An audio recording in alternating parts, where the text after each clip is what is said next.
One TV special report.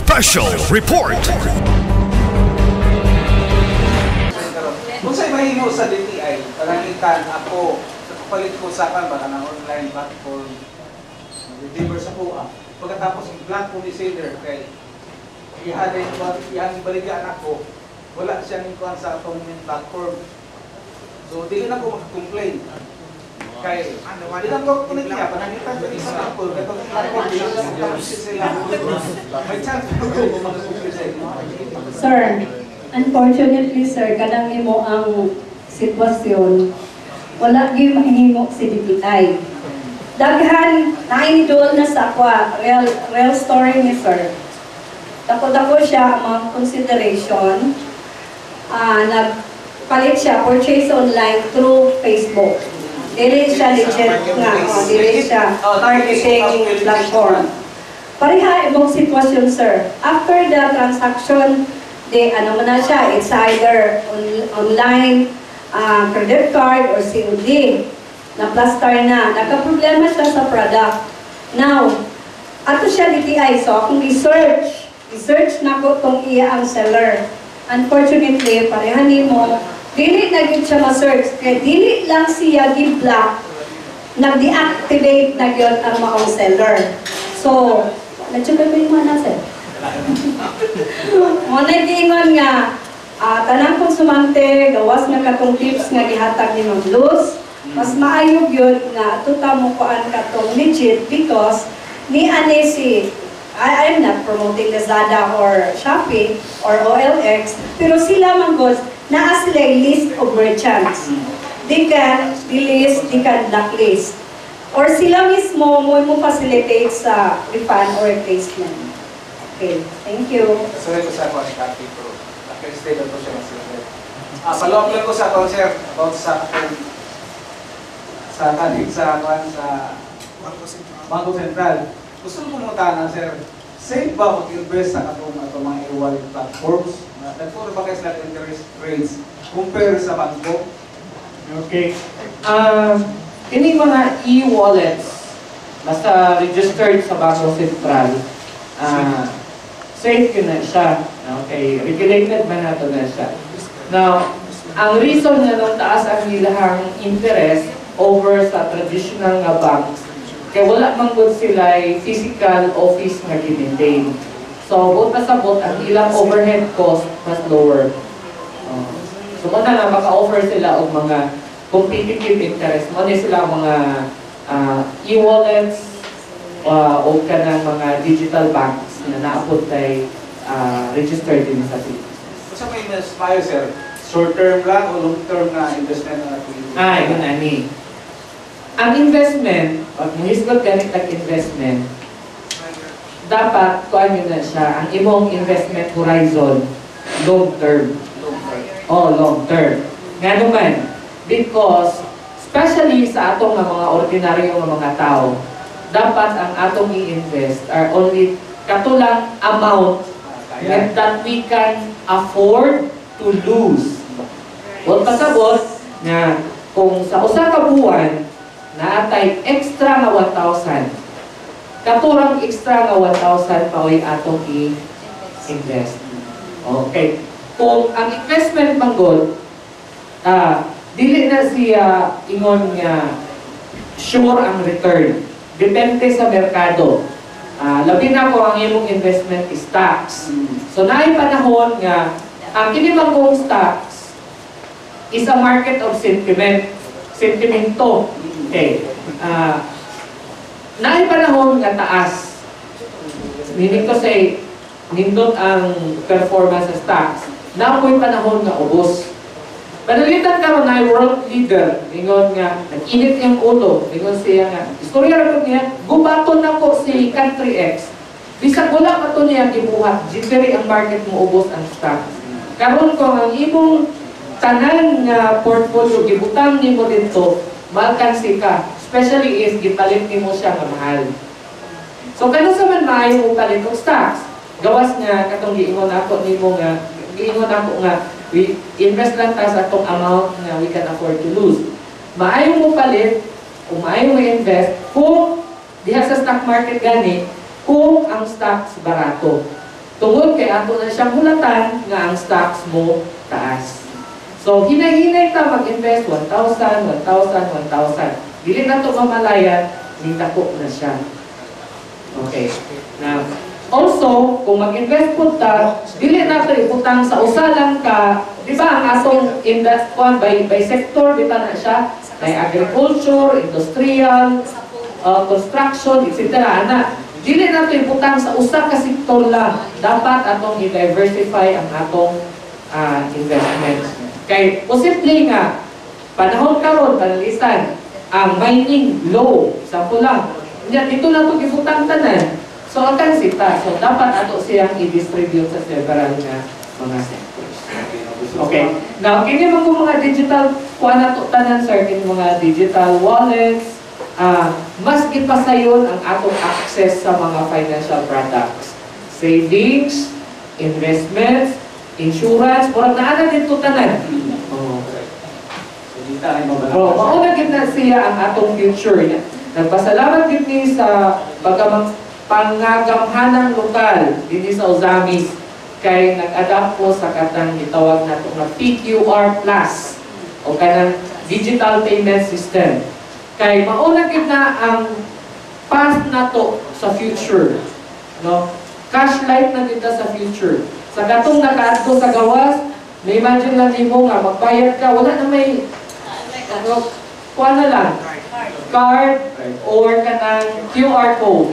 Sir, so far sir, wala ba'y kareklamo sino nag-invest sa kuhan? Kanang G, kuhan, after niya gusto yung claim niya ang investment, hindi na makuha. Wala ba na ako na-reklamo sa inyo? Pag-abot sa mga investments, depende kasi sa investment, pero daghan yun ang, I do not know in this particular case no, kung sa ang particular na platform. Pero naman kayo mga investment nga di ay scam rato siya. So, kinahanglan nga atong yung sayron pag-ayo kung kini nga investment platform, registered ba ni siya sa mga regulators. So, kung digital wallets, registered ba ni siya sa BSP.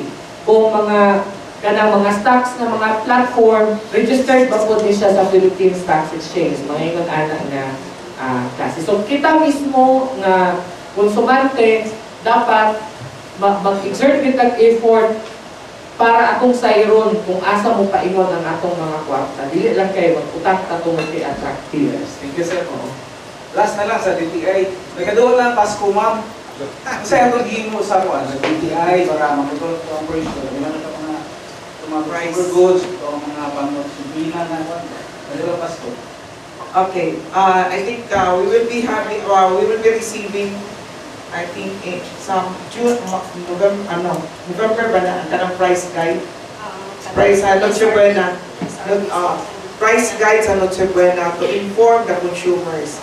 As of now, ang ato rang nadawat karon, ang kato pa lang sa kaning BNPC, Basic Needs and Prime Commodities, no, SRP, Suggested Retail Price. But we are expecting to receive the Noche Buena price guide na among i-disseminate. Okay. And we continue monitoring the PNPC and other products for sa DTI. Price and supply monitoring. Kuan po sir, ang kanang sa Noche Buena, gina-monitor gud na siya regularly. In fact, when I say regularly, monthly ang ato ang pag-monitor ana province-wide. Okay, so naa siya guide katong giingon ni Ma'am Luz na price guide, na siya SRP, Suggested Retail Price. Okay. Now, katong mga tindahan nga mo taas ganit siya sa SRP, isyuhan na to LOI or Letter of Inquiry. Nganong taas siya sa SRP, Suggested Retail Price. Naapoy, kaya kung ingon ba emphasis po nato is due process. So, muhatag sila o they will be given a certain time to explain, no? Kung padala sila ni director, nganong niabot ato sila nga presyo. So, usually, what they will do is, ilang ituan, i-justify, nganong inato ilang pricing. Ang ilang buhaton is that, pila ang ilang procurement, pila ang ilang freight and handling, hatagan ni anak nila, ila nang ihimay-himay to come up, nganong, like ang SRP is 20, niabot sila 20-50. So, lagpas siya 50 centavos. So, naana siya justification nila. Now, if they cannot justify that price, that will be the time si DTI mo hatag o notice of violation to that establishment. Fortunately naman po sa Misamis Occidental, when we have issued LOI, pagsugod na mo ang issue LOI, ano na sila, kanang submissive na sila sa atong mga SRP. So during monitoring, katong under DTI product ha, atong basic and prime commodities, ano siya, paano siya, kanang na ang naka-follow siya sa SRP. Yes sir. Thank you. Ay, by the way, katabi tayong problema sir sa online. Ako na lang pong nakalimot ko. Basin maingon ng mga seller na to sa FB nga, kaniyos marites kay gikontrahan siya na kay wala may nag-appeal sa legit nga platform. Kung makapamalik yun mo online through FB or TikTok, ay naaman na siya, no? Usually, see these sellers who are kanang doing business online, ang inyo lang yung buhaton, pangitaan ninyo sila all permits. Business name, business permit, nga sila legit.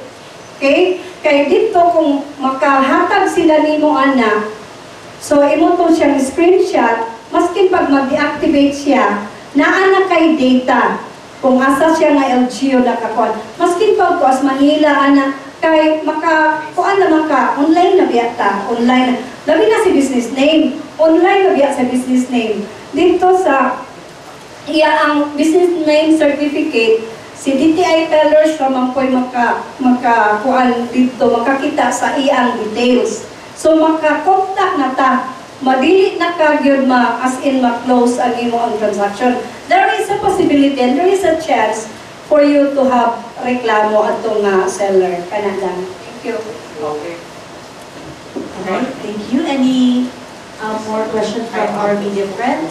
Yes. Dili ko sa atong City Agriculturist Sir.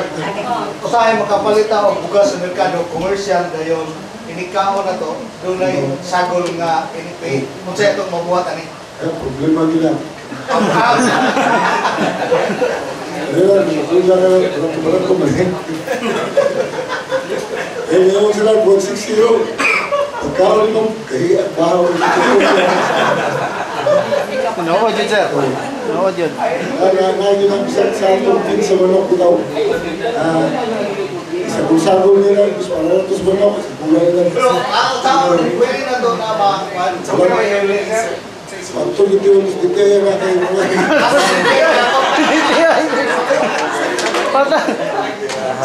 Practice pa muna sa tao na di mo na. Kami, as possible. Ano to lang nila? Ang talang papuntangan, variety na, pilay price. Naman yung upa na nabilang, kamay na lang nabilin, isago nila dito. Mga practice. Sa pizza ko na lang, kung naman nila alam mo. That's why, sige mo, tuyok na, mag-lupon palag sa bana. Ako po, i-trap na. Ako po, binuang mo. So, sukisukin na lang ta. Kamu sukisukin na lang mo para hindi mo maisahan. Okay, may hapon. Ma'am, kanang mga business establishment nato na gagamit din sa nga kanang marketing strategy nga tarpaulin ba? Mag-advertise sa ilang presyo, ang ending lahi. Maagi ba sa inyo, Hana? Madam. Sir. So naa sila kuan nakagitarpulin yun. Tarpaulin na presyo.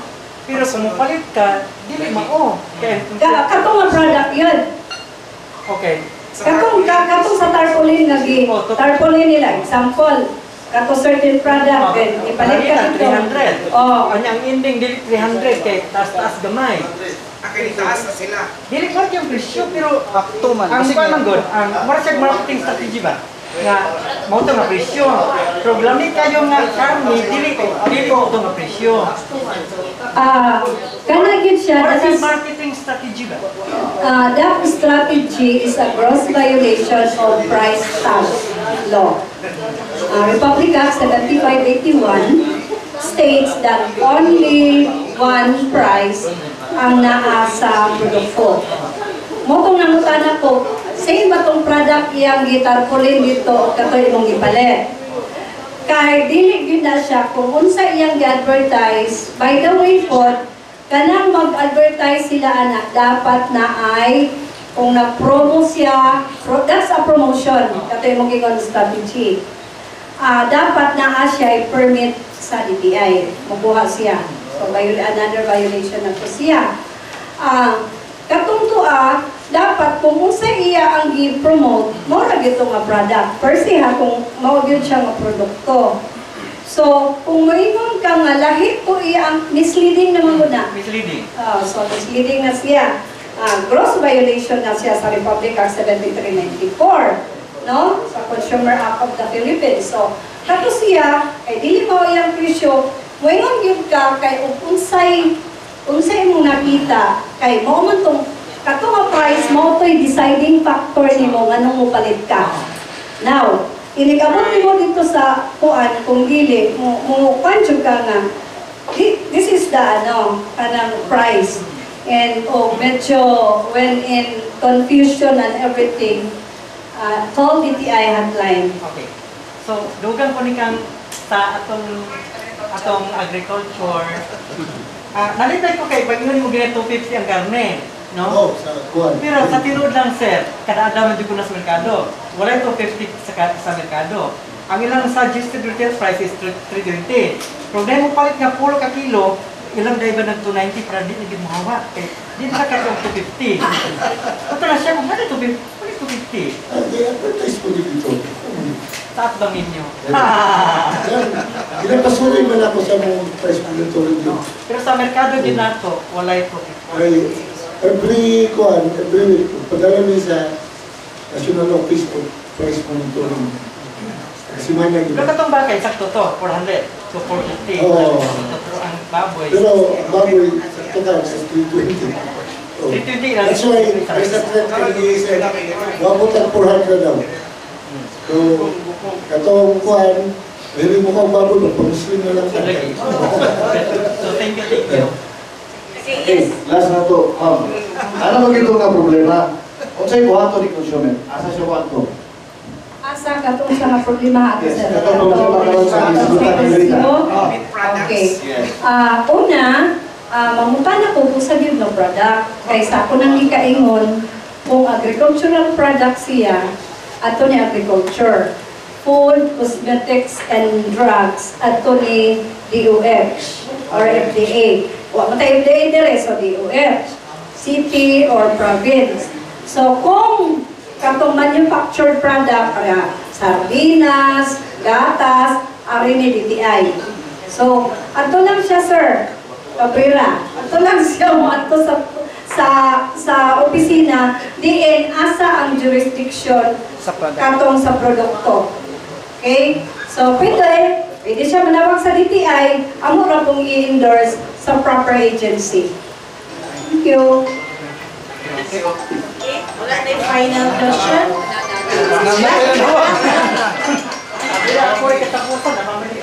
Ay, nakatapusan naman, sir.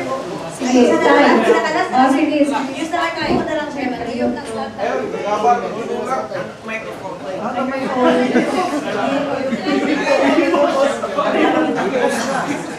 Okay, and then after same questions, yun ay announcement sa DTI.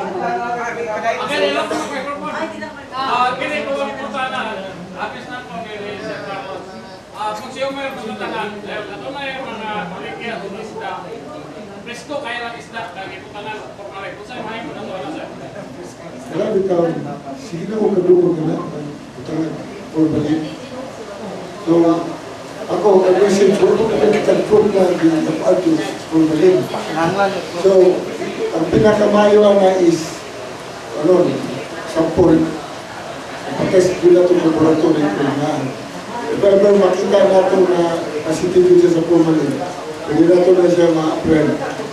So, ay, gusto mo natin, masyong ka na, ako man, bilip ko yung formalin, hindi ko na yung butan. Seriously na ako.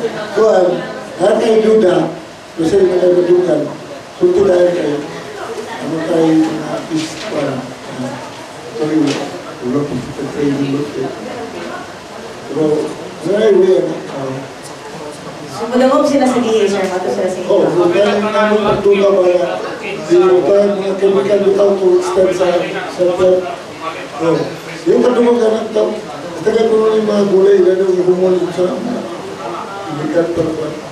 So, mga pag-titik na isa may responsible ng inspection na kung nakikip mo yung pagtula, pwede na pag-upalik ka gamay sa laboratory. So, ang problema kung ang laboratory na ba ako, magdali layo?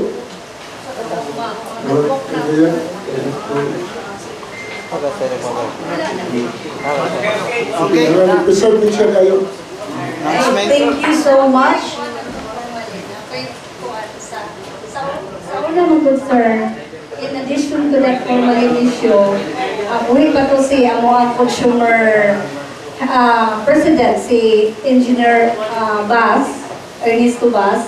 Very active to siya sa consumer. Sa Oroquieta, na-issue na wapay pandemic way back 10 years ago. So, ang iyang giingon, presko kayo kayong isda, Sir Carlos. Pag uli sa ila, dahil dyan, giprito na dugmo. That's one indicator daw nga gituslog siya. Because, as you can see, katong giingon ni Sir Carlos, ipatesting siya to as Cagayan na nadugmok na yun ang isda. So, dili na yun ka makakama kung insakto na yun na result. So, usa ko na siya, sir, dahil na ako sa una, i-actionan dito sa Provincial Agriculture Office sa Oroquieta. That's why, naundan dito siya nga practice. Basta kay, ang iwan niya ito, sir, kay, ni kuyong man niya ito kay Local Price Coordinating Council mo nang makakuyong si DTI. Kuan kanang sir, iban pa ang pili ato. Ang iya ang kay kuan technical person ng si Engineer Bas. So when you do like kanang tuslog sa formalin, una inig-prito sir na dugmok yun siya pero pag kuan niya is guide yun kay isda. So wala, we were not able to go to Cagayan at because of that, nag-actionan to siya. Mura ginana sir Carlos, just ano. Alright, thank you so much. Nagala ito na isgutan, no? Thank you so much to mga media friends who have been asking their questions. And indeed, this has been a very informative, fruitful press conference. And then, para include being a smart and assertive consumer in this day and age, dagan na kayo mga issues na ito as a consumer. Before we end, let's give the floor to PD Luz Galga of DTI Misamis Occidental for a closing message and maybe may mga announcement for the whole month. Thank you, Jam. I'll take this opportunity to thank Congressman Ando Waminal of District 2, Congressman Jason Almonte of District 1, our very hardworking Governor, Attorney Henry Waminal, and Attorney Andy F. Waminal Jr., the Honorable Mayor of Ozami City, for their strong support of the activities of DTI for the Consumer Welfare Month. Now, I would like to announce the different activities that we will be conducting province-wide. Now, October 7, Provincial Quiz Bowl. This will be held in Oroquieta City, in Amusac. Ang level is grade 9 and 10. Yes. And I would like to, I am pleased to announce that sa 2023 Regional Quiz Bowl, ang champion is from Misamis Occidental National High School, si Miss Giselle May Bompio. of grade 9. Now, ang October 9 is the regional awarding of Bagwis establishments. Mauni ang to give due recognition of the establishments that uphold the rights of consumers who are practicing responsible business, where consumers get the best value of their money. And this will be held in Cagayan de Oro City. October 11 to 15, Descuento Caravan in Oroquieta City, at this Oroquieta City Plaza. October 14 to 17, Fair Trade Law Monitoring and Enforcement. This is also in celebration of the National Standards Week. October 18, in line with the South theme of Healthy Environment Provincial Office in collaboration with LGU Oroquieta and Save or Service Advocate and Volunteers for Environment or Safe Society Incorporated, our consumer organization here in Misamis Occidental, will conduct a coastal cleanup in Tabuk Norte, Oroquieta City. October 22 will be the regional quiz bowl at Lux Hotel in CDO. We're hoping makatap na pununta ato ang provincial nga winner. And lastly, for the month in, we will be conducting a price and supply monitoring of candles, flowers in preparation for the Ondas. Thank you so much, the panelists and our media partners for coming here in our afternoon event, the press conference, the Consumer Welfare Month. Thank you, John. Alright, thank you so much, Pilibus Gada. By the way, I know nga, pa-end na ta, pero basin na pala announcement ulit ito na itong kauban ng mga agencies. Maybe closing message lang, gamay lang sir, and then basin na kayo announcement for this month. Okay, yung hapon sa tanan, no? Thank you kayo sa pag-imbita sa Department of Education para in press con. I will just take this opportunity na lang to say thank you to the local government unit, no? Usogot pa ni Governor Wamina, then Congressman Andrew Wamina, he was the mayor, then si Mayor Indy Wamina, dahil salamat. Kaya nakontrol sa mga schools ang entry o pagawa sa mga bata sa pagpalit o mga ginapuhibig nato ng mga consumables, no? So tungkol sa perimeter fence constructed by the city government to our schools in the division of Usami City, the school heads were able to control the goods or the products that are consumed by the learners. Kaya dili naman dali na makasulod ang mga nalinda o nga itong mga bata dili makadaligan o gawa sa mga eskwela ang pamamalit atong mga pagkaon na dili anay kanila. Daghang salamat. Alright, thank you so much. Yes sir, Ramon of BSP. Okay, kami sa Bangko Sentral, nagpapasalamat sa pangkagapahan ng lokal sa Ozamis sa ilang suporta sa atong Palimpyo RPH program sa digitalization drive sa Bangko Sentral. Pinaakin ni Amy, mas madagan pa ang atong mga tao nahi-appeal sa atong formal na financial institutions. Nagpasalamat po kami sa atong partner sa DTI, Misamis Occidental, sa ilang paghatag o pag-organize aning event para mapaabot namo sa Bangko Sentral sa atong mga katawhan ganhi ang mga ipangbuhat sa Bangko Sentral aron masuportahan ang yung mga consumer nato, particularly katong ginatawag nato ng mga financial consumers. Alright, thank you so much. And maybe si Ma'am Marites and of course.